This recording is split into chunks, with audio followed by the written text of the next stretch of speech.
So, I'm with Cosmic Delivery. I'm one of the co-founders. I'm also a computer engineer at the University of Georgia. My other co-founder, who's also a computer engineer, couldn't be here today. He's on his way to Thailand to take care of some family business. So just about who we are. So we're 1 year old right now. We're currently a delivery service that's local to the Athens area. During our first year, we did $200,000 in revenue. We processed 10,000 orders. And right now, we have about 30 drivers. And over that past year, I've gotten a lot of experience into food delivery. I've worked 80 to 60-hour weeks, and that's been a lot of time for me to learn about the business, kind of learn what needs to be done and what can be improved on. And what I learned during that year, well, I learned that food delivery is a solved problem. There's a lot of companies in the space, and they do a really good job delivering food, and it makes sense because it's a really competitive market. Pessimistically, the US market is $1 billion market, so there's a lot of money to be made if you can figure out the best way to do food delivery. But you're probably asking, why am I here today? What problem is I'm trying to solve? I mean, if food delivery is solved, why would I be trying to solve it here? Well, we found a sub-problem within food delivery that can be greatly improved on. So when you ask anyone what they're thinking about when they want food delivered, the first thing they think is, I'm hungry. That's the first thought that's going to pass through their head. After that, they're going to think about what restaurant they're hungry for. So they might be like, I'm hungry. Okay, I'm craving Taco Bell. That's going to quench my hunger. And then that's backed up by a survey we conducted of our customers. When we asked them, what's the most important thing you think about when you're selecting your food delivery service, nearly 70% answered that restaurant selection was the #1 thing that they found of importance. And right now, with the way food delivery is done, that problem is not being solved to provide customers with the ultimate selection. So if we look at a case study, let's say Athens Walk, for example, that's actually my partner's family business. Before we came around, they were unable to find a food delivery service that would provide the services they needed to connect them with their customers, and they were losing out on about $100,000 a year in revenue. And that's money that they were losing out on. That's $100,000 worth of connections that weren't being made between them and their customer to get that food to their customers. But why couldn't the other services provide delivery for them? Why? There's 4 services in Athens. Why would none of them work? Well, if you look at someone like Uber Eats, their service fee is way too high for Athens Walk at 30%. They're a family-owned business, and they can't give up 30% of their hard-earned revenue that they're making. And Uber Eats isn't willing to negotiate with them because they're really big. They don't really care that much on a per-restaurant basis to negotiate that rate. Someone like Bulldog Food, they're a local service. Potentially, they would be a more suitable delivery service for Athens Walk. They can negotiate with the restaurants on an individual level to a bigger basis. However, in this individual case, they couldn't offer their food either for what Athens Walk needed. So we were able to do it. We can deliver their food. If you look at someone like Zaxby's, they're a bigger company. Bulldog Food isn't going to be a good option for them because Bulldog Food is on a local level. Zaxby's doesn't want to waste their time going to each individual city and finding the best food delivery service. Whereas someone like Uber Eats would be a better option for Zaxby's because they can sign one contract with Uber Eats and that gets them delivery on a national level. That's much more worth their time, even though the percentage is a little bit higher. And then if you get to the Atlanta market, the problem is even worse. The fragmentation between what restaurants are offered on what service is terrible. If you're a consumer, you don't know where you're going to go to get your craving quenched. You're going to have to search through all these different services to find out who delivers your favorite restaurants. And that's primarily because every restaurant doesn't want to sign more than 1 or 2 delivery services, and I'll get into that in a minute. So how are we going to solve this? Well, we call it the marketplace platform with a delivery service, and that provides no risk to the restaurant and customer convenience. Instead of focusing on delivering the food, we focus on connecting the customer and the restaurant together. So our goal is to offer every restaurant in a set geographical area. So when the customer comes to us, they know for sure they're going to find that restaurant that they have a craving for at that set time. If you compare what we're trying to do to the current restaurant partnership model, the restaurant partnership model seems old, archaic, it's slow. For every restaurant a delivery service signs, they have to sign a contract with them. That process takes months. The restaurants are hesitant because they're worried about the risk that would be involved with that contract. And they're also worried about a high commission they may be paying to that food delivery service. I'm just going to run through a quick demo of how the general process works. I don't have time to explain all this right now, but So the main thing is that the restaurants are worried. They don't want to sign with all these food delivery services. They want to do max 1 or 2 because they don't want to sign 10 contracts. They don't want to have their staff learn 10 different systems to receive orders. Now, with the restaurant marketplace strategy, which is what we would be providing, for the restaurant, our business seems like a normal customer to them. There's no special contracts or anything they have to sign. Our drivers go in and they place the order like a regular customer would. So they would be using something like the restaurant's online ordering through the restaurant, or if it's a more traditional restaurant, even a phone system, something like that. We go through the channels of communication the restaurant already has, so they don't have to worry about integrating our system into their business. When it comes to payment, we don't have to worry anything about we don't have to worry about checks or anything. We just use a simple debit card. So it's pretty much integrated anywhere you're going to look. You just get a simple debit card. We have custom secure cards for our drivers that are going to provide us with security over our money. It's integrated into an API. And almost anyone's going to accept a debit card, and you don't have to worry about that extra accounting hassle. So it integrates perfectly with the systems they already have. They don't have to add anything on for us, and it's a no-brainer for restaurant owners to start working with us.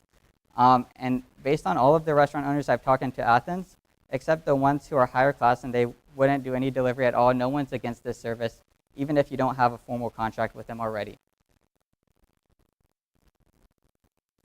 So you might be asking, well, if we're cutting out that expensive commission, which is one of the main things of this service, the restaurants don't have to pay the commission out of their lowest tier, how are we going to make money? Well, we've run the numbers, and we found that we can still make a sizable profit.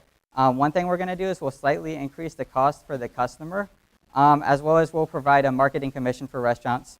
So at their discretion, they can give us a small commission, and we'll bump up their listing on our website on an advertising basis. So we have 2 revenue streams there.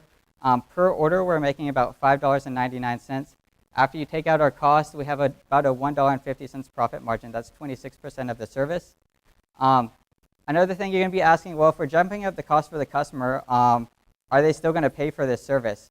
We found that even with the slightly increased rates from what we had before, that we're still competitive with the biggest players in our current marketplace, and this is consistent across every city in the US. So someone like Uber Eats, our delivery fee is going to be the same. We would be 50 cents higher than a service like Bulldog Food. And if you look at the restaurant commission, we're anywhere from half of what they charge at the maximum they're charging to comparable if you look at the average as far as our service fee and food markup goes. So we're still very competitive with this model. And if you look at this, in a market like Athens, if we're capturing 25%, we're going to be making about $70,000 a year. And then if you jump that up to the US and we're only capturing 5% of that market, we're making $4 million a year in profit. So once we have this franchise model set up, once we figure out the best way to do it in Athens, how are we going to expand it from here? Well, it's extremely cheap to expand this model. We found for a city of about 200,000 people, it only costs around $20,000 to expand it to other cities. And then once you're inside of that city, it's extremely easy to get new customers in there because since you're charging such a low rate of 0 to 10% of a restaurant's commission, it's a no-brainer for you to become their first referral.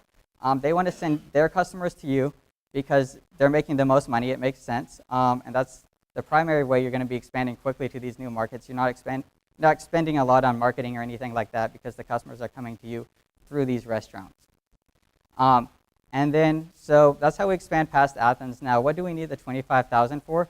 Well, that's going to be getting us to the point where we need to be in Athens.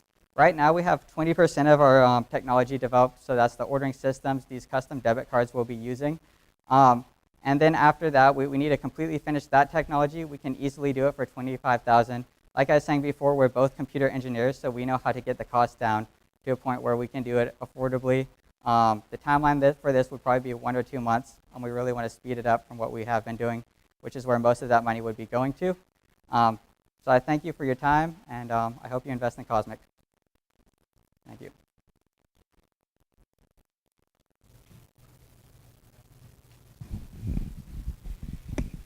I thought that was great. Thank you. You've really put a lot of time and thought into what you're doing. I've got a couple of things. Is the site up and running right now? It is. You can go to ordercosmic.com. Okay. Okay. And Can you explain further on how the payment system works? Right. Do y'all pay when you walk in the restaurant and then get payment again from the customer? That is correct. So basically, the customer, there's two ways you can do it. Either they're going to be paying up front through an online module. We also offer cash, or they would be paying later on at the door. Now, there is a point where what happens if the customer decides to cancel before you get that cash. That has been factored into our customer support equation as a cost per order. And we're paying at the door through these credit cards. These are secure. The money is loaded onto the card immediately before the transaction, so there's no chance the driver's going to be stealing money from us. Okay, that sounds good. What about customer acquisition, and where are you right now on it? Right. Out of your revenue over the last year, how much of it was from the walk business, and how much of it was from other Right. restaurants? So the first year, roughly half of our revenue was from the walk. That was primarily because going into this, we were inexperienced. We had no experience in the industry. Restaurants didn't want to trust us because why would you trust a bunch of college students? So it was harder for us to get those initial contracts. That's slightly getting better, and with the all restaurant model, that will get even better as far as the ability for us to add restaurants. Great. Yeah, good job. You know, one Thank you. thing I like is I think you've done a good job of explaining not only the purpose of it, the cost of it, what your intent is to do with the money, the return on the money based upon if you have more tech in there you can drive. I think you did a pretty good job. I actually think you could probably go in and sell to the restaurant too. So that's good. Be careful who all you let to do that. I think you do a pretty good job of yourself. The other thing is, what year? What are you? So I am a fourth year right now, but I am double majoring in computer science and engineering, so I'd be going a year after this. Okay. Good. Great job. Thank you. Yeah, excellent job. Can you talk a little bit more about sort of the growth strategy? So what sort of types of cities do you anticipate going to next? What's sort of the population and demographic makeup? Right. So there's a few different things we're going to be looking for there. As I mentioned, 200,000 right there. The reason I use that number is because if you have much lower than that, you don't have enough people to keep a service like this sustainable. So that's about the cutoff. We can get a little bit lower, but right around there is what we're looking for. We don't want to go to huge cities like Atlanta because, like I was saying, they have 10 delivery services there already. And while our model will be competitive against those, we would rather go to the underserved markets before we go to those big cities. Ideal cities, really, the nice thing about food delivery is everyone needs to eat. So you can really go to any city. However, there are preferable cities.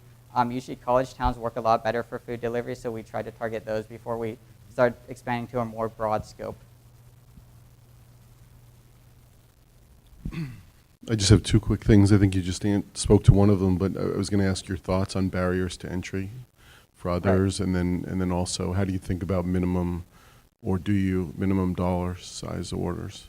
Right, so as far as barriers to entry, the biggest thing for this is getting those restaurant contracts signed. And like I was saying, if you're going to a market that's already overserved, everyone's going to have a contract signed with a delivery service, and they don't want to add an extra contract, which that's the whole point we're going with the all-restaurant model. You can sign contracts with these restaurants, or you wouldn't be signing a contract. You would be delivering their food. You don't need a formal agreement. So you can provide that service to your customer even if the market is already overserved. And you're still providing the ultimate selection because you're crossing through that partitioning I was talking about before. So really the barriers to entry are low. Worst case, you're only paying for data entry. And then if you want to get your marketing revenue up where you're charging the customer to up their rate, they're paying you to up their listing on your website. You're paying slightly more for sales, but that can come at a later time. So the barriers to entry are extremely low. There's no infrastructure or anything you need to set up. As far as the second question, can you repeat that real quick? Sure, just minimum dollars in terms of order size. Right, yeah. As far as minimum dollars, we currently don't have any type of restrictions like that at all. And the feedback we've gotten from our customers is great. They prefer that. It makes the whole ordering process a lot easier for both sides. And then you can adjust your delivery fee to make sure you're making enough money per order. The biggest thing is that's going to stick to you is traveling too far, not necessarily carrying enough food. So, no problem.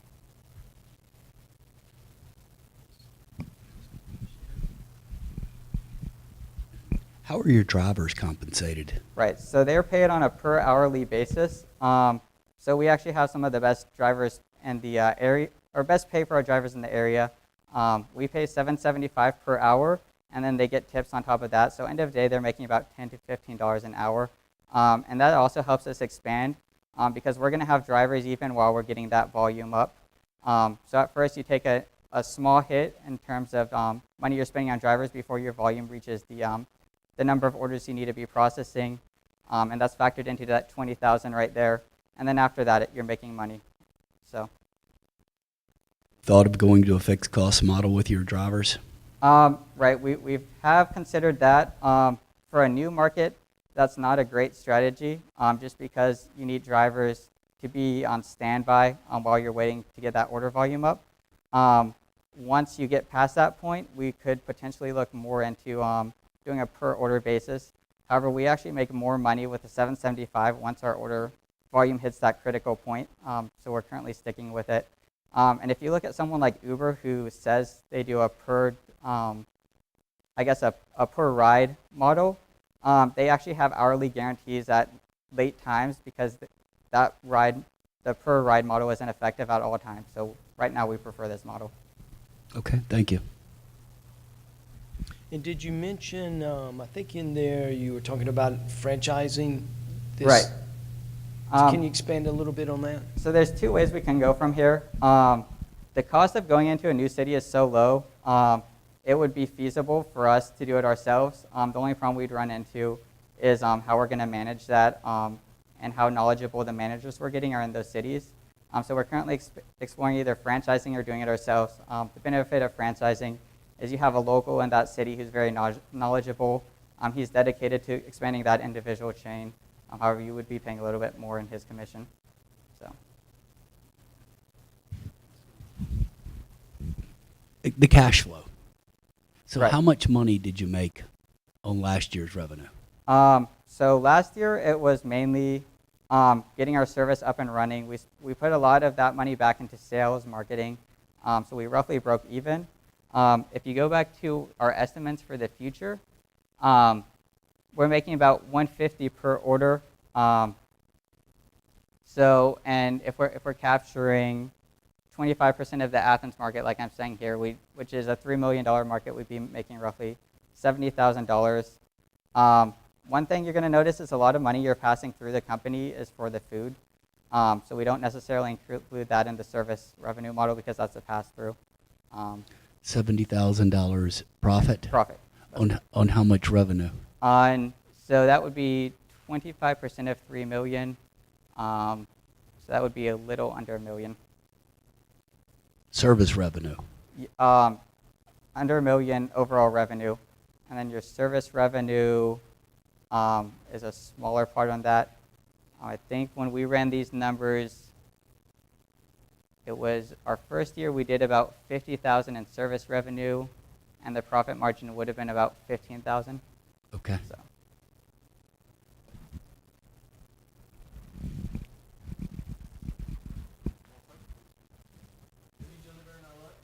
I can get you guys some free delivery codes. You can choose anything you want. So, no problem.